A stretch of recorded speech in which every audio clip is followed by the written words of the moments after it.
सकाळी पत्रादेवी फकीरपाटा गालेल रस्त्यार एक व्हड अकॅशियाचे झाड मोडून पडिल्ल्यान वाहतूक सामकी थप्प झाली आणि लोकांची व्हड हाल अपेष्टा झाली. या घटनेची माहिती मिळताच थळावे पंच रमेश बुटे हांणी वेळ वगडायनासतना रोखडीच पेडणे अग्निशामक दळाक खबर दिली.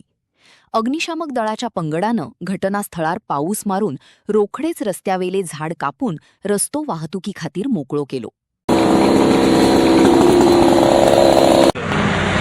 नमस्कार. आज सकाळी आमच्या गायल फकीरपाटाचे रोड वयता रोडाचेर एकदम आकाशी 2-3 झाडां एकदम पडली आणि जेन्ना आमच्या फकीरपाटा ग्रामस्थान जेन्ना म्हाका कॉल केलो सगळ्या तांकां मातसो त्रास जालो की कामाक वचपाक तरी तेणी म्हाका कॉल करतकच हांवें रोखडेच फायर ब्रिगेडीक कॉल केला. त्याच्या उपरांत ते 20 मिनटां हांगा पावले आणि त्याच्या रोखडेच आमचो रोड आयज मोकळो केल्लो आसा.